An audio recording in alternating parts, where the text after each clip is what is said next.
Hey there. So if you are like me, you're probably fed up with IDW by now. Today, I decided to do something about that. Now, this idea, it was not mine essentially, but I wanted to build on it and I wanted to utilize this and really try to follow through.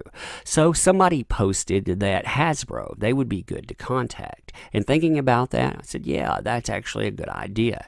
Now, if you don't know a lot about IDW, essentially IDW leases licenses to things like G.I. Joe, Transformers, and whatnot, Hasbro products. Now, when you get down to these Hasbro products, they have a certain image to maintain. IDW telling you're racist, Nazis, sexist, and on, and you're their customers, you're also Hasbro's customers, that simply does not kick it. So contacting Hasbro and voicing your concerns, that is a company that hears you, especially if those voices just keep coming in. After a time, they cannot ignore it. And if they can't ignore it, then IDW cannot ignore it. Now, I really thought long and hard about doing this too, because that is a step beyond where we've been. However, we have tried to be very calm with IDW for the last year.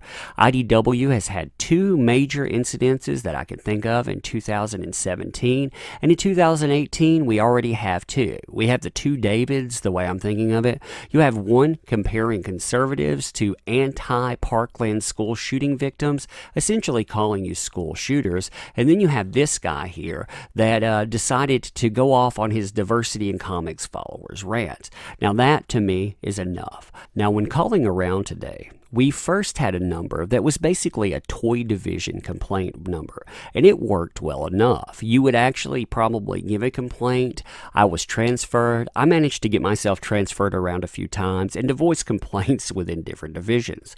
However, looking online, I found a better way. I found a corporation number for the corporate complaints. Calling it, I felt that I had the best response, and at the end of this video, I'm going to put that phone call. Now on that, I'm going to warn you right off the bat, the sound to it is not good. Apparently the app that I used, it did not pick up the incoming side very well. Apparently I should have put that on speakerphone, but I don't take really kindly to people recording me on the phone, so they record my call. I figure I can record their side of it too. That is turnabout, that is fair play, and I let them know that, so that's good. I cut that portion out of the video, but still I let them know that when they ask me for my phone number. Now within all of this, again, I want you to think about what has transpired and what leads to this. I think that this article here from Roulette Productions, I think that that really encapsulates what this last straw was. I'm going to call this guy David M, the other guy David B. He's the one that compared you to school shooters.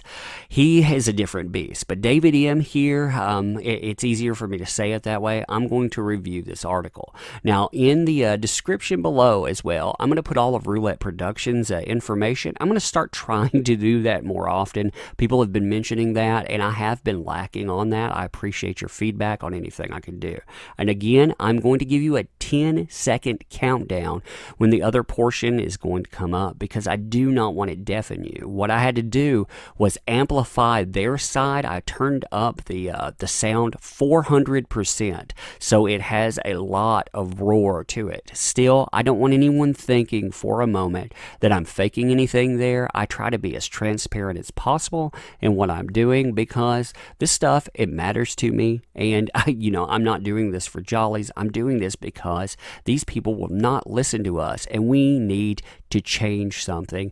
Even if that change, if they cannot get it through their heads at a corporate level that $4.5 million in losses is not enough, if they continue to hire these people, if they continue to attack their customer base, then sooner or later their customer base, as we've gotten more and more vocal, we're going to go outside of talking to IDW and we're going to do what we need to do, because we do not deserve to pay money. We pay $4 essentially per comic book for licenses they own, like X-Files and whatnot, and we're still attacked as customers while we're giving them money. It is an insane idea. But anyway, I think this article encapsulates the last portion, so I'm going to cover it.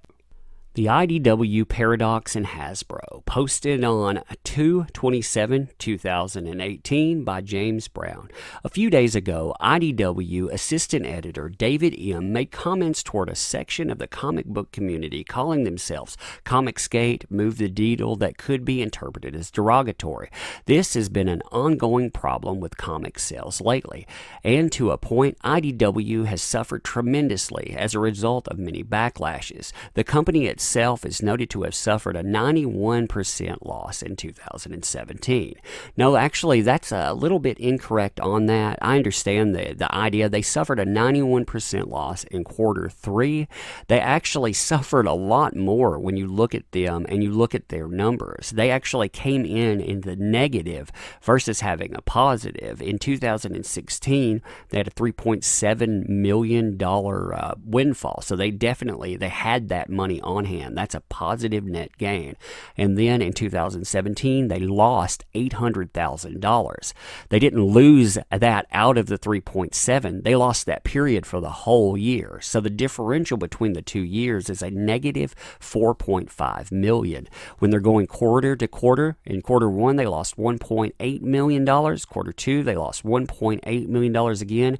Quarter 3, they gained $100,000, but the difference between year to year was down 91%. I mean, that's an insane number. And then in quarter 4, they gained $700,000, but they were still down 15.4%. And they had movies or shows rather that actually pulled that number up. So you got the end result there. And they're right in the coverage there, boiling it down, but still it's a much worse picture when you look at that. And there's more things in it too. I have videos on that. But continuing this, David said the following, just to make this perfectly clear. If you send me a thing from Diversity in Comics or any of the other Comicsgate hate groups, you're blocked, banned, etc. That sort of sexism, racism, homophobia, transphobia is unacceptable. Now, for me, looking at that, I do not find it acceptable to say all of those things, those blanket statements about customer blocks, because let's be real, we are talking about customers here. I am a customer, most of you are customers, and when we're looking at this, because we follow somebody, this editor for a company, they have no say in what transpires. This person, they literally impact the product that we're going to buy, and they're going to disrespect us while with it. Not only that, but when we complain, IDW remains silent. I say enough with that. But anyhow, let's continue with what he's saying here. Like, oddly enough, if you support a hate group, person like DNC that targets my friends, colleagues, and admirable strangers, I'm not interested in hearing your hate. Now, one of this guy's, from me, I'm talking here, one of this guy's friends, he is the guy, Aubrey Sitterson, the guy who decided to disparage individuals that were trying to commemorate 9/11. That's one of the people that he's talking about here. He's talking about criticism. We as customers can criticize a product. These people that have gotten it in their heads that we cannot criticize a product, they are daft. When we buy something, we are under no obligations to be nice about it. We don't even have to be fair. If you've ever heard the adage, the customer is always right, that is not about you or I. That means when our money speaks, these people better damn well listen. And they're not listening. So it needs to go up a level. Anyhow, continuing with this, the underlying problem is that David M. is an ideologue of the dim kind. His Twitter bio, the following words to it, that should give you a clear picture of where David stands. It's not the stance that a normal corporate editor has. In fact, in any other business, this tomfoolery would get a person fired. But comic books have a glaring exception to them. It has little to no oversight at all. It doesn't even have regulations to behavior on social media, save DC Comics. That's actually a misnomer too. There are regulations to social media. DC even had them beforehand. It's just that these people don't enforce them. Even DC Comics doesn't enforce them. When you look at like a Mags Visaggio, or more recently when you look at Tamara Bonvillain, interacting with Michelle Perez during all this debacle with Image, that is somebody that should be censured by the DC Comics policy, and yet they aren't, because they're acting like hollow words. We're not seeing anything that's telling them to shut up or to really remain quiet within this. No, they're allowed to run crazy. But anyhow, but the following is on his profile, picking up here. David M., Boy Wonder, Associate Editor, IDW, editing Transformers, Sonic, and other Hasbro books. So they tell you right off the bat that they represent two companies within this. They represent IDW and Hasbro, and they know that when they're talking this way, when they're calling you all of these things at the top, when they're calling you sexist, racist, homophobic, transphobic, they represent those two brands. If they want to bring those words, then those two brands, they better damn well listen to our response with it. Continuing, Hanazuki, comic writer, intersectional feminist, exclamation point. Nice. With the intersectional feminist part, is easy to make you dismiss him as a mere crackpot. In fact, as a nod to others on YouTube, I'll define it for you. Well, at least the intersectional part. Now, I think this is a good question. I was talking to Yellow Flash the other day, and he said, yeah, well, what's the difference here? I hear this thrown around a lot, and really, there is no difference these days. But, definition-wise, really, you're supposed to be looking at class, race, sexual orientation, disability, and gender, not as separate ideas, but part of this interwoven human condition. When you look at it, it all has a bearing. So they're supposed to be looking at all of that taking place there. Basically, for me, I look at it as them having the ability to add categories to say one person is more oppressed than the other, therefore this person should have more of a voice. For example, a non-native person of color who identifies as transsexual has more oppression than a white woman. When you look at that, and on the bottom rung, of course, are straight white nationalist men. You're the worst. You have the least points there. It's almost like the oppression Olympics. What sign are they going to hold up? I, of course, boiled all that down because I don't want to read it all there. Now, he says, if that sounds like a lot of word salad, it really is. But that's not the part about David that should worry you. The part you should read is this: editing Transformers, Sonic, other Hasbro books. That is exactly what I'm saying. If this guy was just some crackpot out there, I would have never noticed what he said. Maybe I would argue with him, but, at the end of the day, his words do not have any currency behind them. Right now, however, his words as a spokesman for something that I buy. I was actually going to buy G.I. Joe versus the $6 Million Man. I had it in my head. I was going to buy that. I was calling my company the last week to pick things up, and then the David Barnett thing happened. Then this happened on top of it, and I'll be damned if I'm going to buy that. Not only that, I'm picking up 30 Days of Night and other issues as well, and there is no way where I was on the fence with those. I thought, well, maybe one more issue. No way that's going to happen anymore. There is no freaking way I'm spending $4 on something per issue when I'm going to be disrespected like this. I can find a better place to channel my money. Now, continuing here, if you've seen reviews of the Transformer books, including mine, David hasn't been doing a very good job on them. In fact, the Transformer books have been nothing short of terrible. He also allowed the terrible writer Magdalena Visaggio ruin two Hasbro names in one shot with Transformers versus Visionaries. If this is Hasbro's idea of good marketing, no wonder they're not on the greatest footing right now. With Hasbro, there are a lot of problems too. They're going to bring up the Wizards of the West Coast issues. There's a lot of issues. There's this tempest brewing there. And Hasbro has to understand that at the center of it, there are consumers. If you are the people propping up a business, you are the people that matter. It doesn't matter how loud people are on the internet. When you're the people that actually support the company, those other people, they may be shrill, they may be vocal, but they do not matter. They have no stake in it. Sure, they may download a few titles here and there, and a few of them may buy something, but a lot of us are dropping real serious coin, or at least we were on comic books. When I look at the amount of money I put into these businesses versus the reaction I get out of them, I'm not baffled or astounded. I'm pissed off about it. I've gotten to that point. At one time, I was willing to talk about this stuff.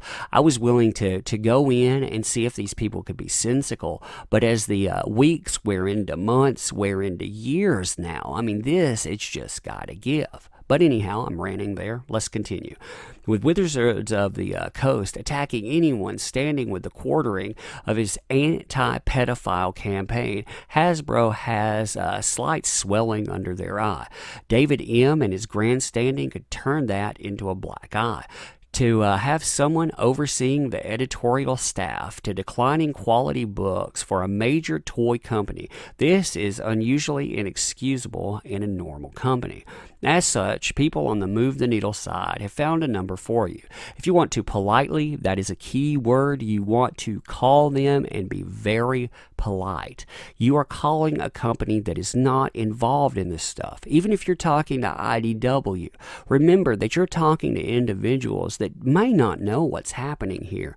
And even if they do, you are the good guy here. You are not a bad guy. You're the customer. You can be angry, but you need to make it understandable. You need to relate these facts in a way that these people can understand them, and where you come off as supremely intelligent when you're talking about it. If you're articulate, that's awesome. Even if you don't articulate thoughts well, writing down a little script to say what you want to say, really formulating how you want to drop this idea. Because when you talk to them, you're wanting to make a point that you're angry, but also within that, you want to make the point that, hey, I'm a customer. I've been with you. I am supporting this company. I can't do that anymore. I'm being driven away. I'm insulted. I'm being called a racist, a homophobe, a transphobe, a sexist, all because, at the end of the day, I may have just clicked the follow button online. Now I'm told that because I follow a comic critic out there that I'm a terrible human being, that 30,000 plus individuals on Twitter alone following 2 people are terrible human beings. How far does that block list go? How far does the disparaging go? How many people drop under that? It's an untold mass, and it's crazy. But continuing here, if you want to politely let Hasbro know what you think of the IDW situation, please call their customer service line at. Now, the 800 number here, it works to a point, like I say, but that is not the preferred number. What you need to do is contact this other one, 1-800-255-5516. That's their corporate office complaint number. Now, you can find there are different divisions of that. I did not try the other divisions. This one seemed like the most logical choice looking at them, and the response I got, I thought it was very good. I thought the person on there, even if they're trying to placate me, they said what these companies should be saying. That should be standard fare. You should hear somebody saying, hey, I'm sorry you're having this experience. Let's fix this. That should have happened 2 years ago, but it's still going.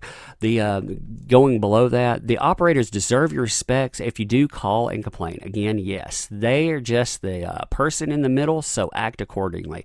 Beyond that, no. Think of them like your mama if you love them, your pet if you love them, whatever you love. Think about your comics if you love them. Think about your interacting with them, unless you like to rub your comics on your body or something, then don't think of it that way. But no, you want to address that person with respect, and you want to be really nice to them. When you're talking to them, you're mad, but you respect them. It's not their fault, and it really isn't their fault. Anyhow, continuing. If Hasbro doesn't see what their associates are doing, they could lose more sales on the whole. And in the world of business, losing sales causes people to lose their jobs, which people like David M. could give a damn about because their signal is more important than the capital. That's exactly right there. This stuff, it is so frustrating to me. I do not understand as a professional within my own field. I don't get how things have gotten so out of hand and how these companies, they're just hitting the mute button, or in the case of an image, you actually have someone like Larson who has again come out and started running his mouth saying, oh, we can't do anything about that. And I'm going to cover that later. But anyhow, so now within the video, I'm going to give you a 10-second count. And again, I'm warning you of sound irregularities. If you have headphones on, take those suckers off. Don't get deafened by this. I do not want to hurt anyone's ears here. But you have been warned there. The parts with the person speaking are going to be very hard to hear. But, look at it, listen to both sides of that, and see how the sound is going to be before you decide on a volume. Anyhow, 1, 2, 3, 4, 5, 6, 7, 8, 9, 10, and go. Thank you for calling Hasbro's Consumer Care Department. Your call may be recorded for quality assurance. Thank you for contacting Hasbro Consumer Care. My name is Brian.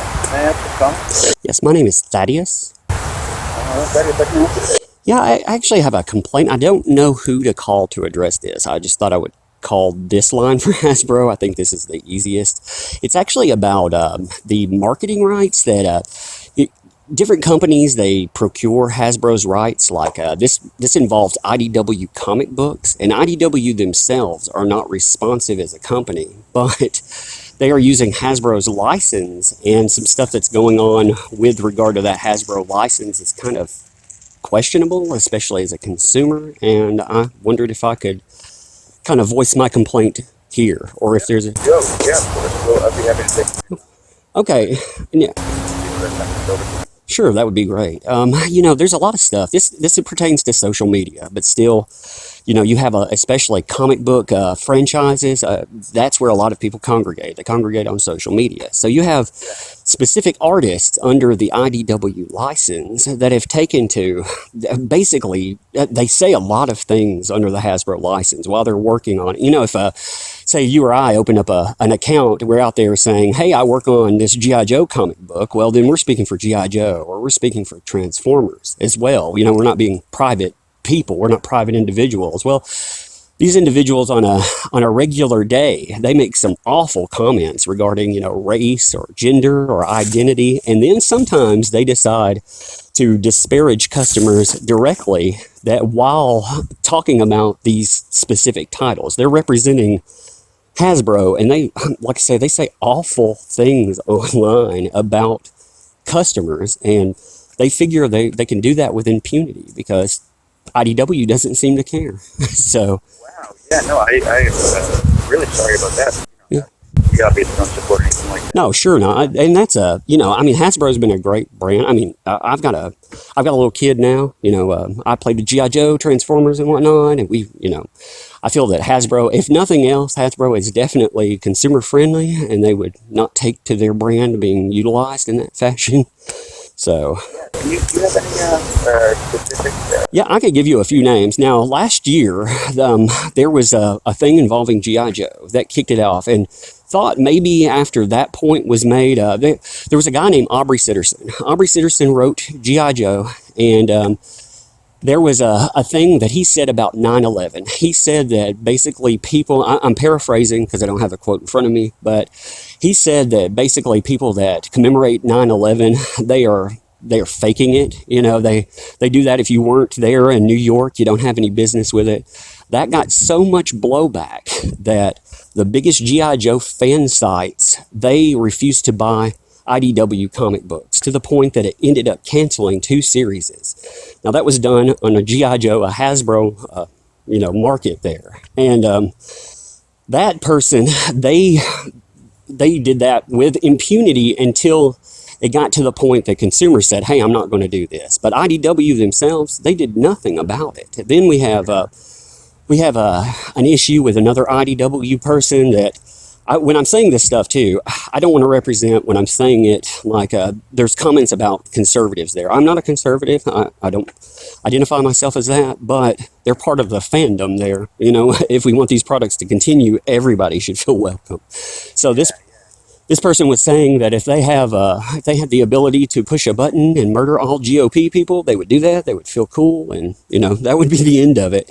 And they did that between a Hasbro product at the bottom, and you could see like that comment, Hasbro product at the top, Hasbro product at the bottom. So it looks like it's, you know, something that IDW at least signs off on, but maybe Hasbro, of course, your brand is there. That's very bad press. Yeah, of course, we don't want to be associated with anything. Yeah.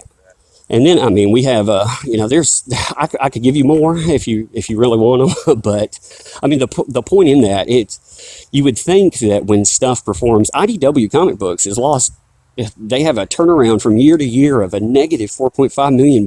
I mean, it's public record, and yet they still allow that to go on. And that stuff, it blows back on. I figure it may blow back on Hasbro. I don't know, but IDW just doesn't seem to care. So. All these people that you're referring to, they all seem to work at IDW. Oh, they all do. They're all writers on IDW, and there are more of them. You know, there are some of them.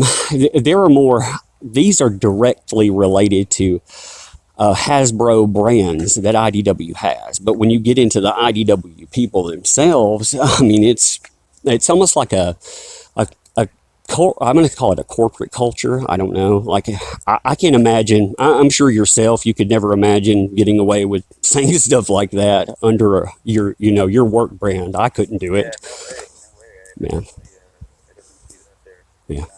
Yeah, I would love to take these notes and send them right up to management here and see if we can get somebody looking into this. Would you mind if I took down your information?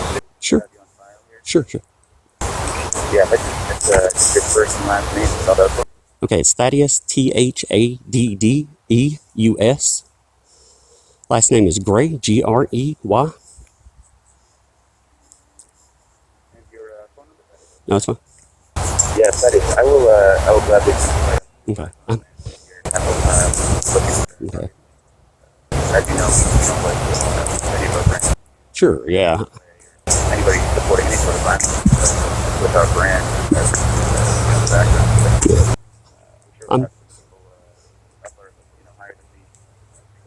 Yeah, I'm sure you guys will get more contacts too, because this is it feels, I don't know, after a little while, you know, people get frustrated. I would have never a year ago thought I would contact Hasbro to bring this up. You know, I thought people would want to distance themselves, but it just keeps continuing. So anyway, I appreciate your time going through that. Yeah, no, of course, Betty. Thank you very much for bringing this to our attention. I hope we can look into it.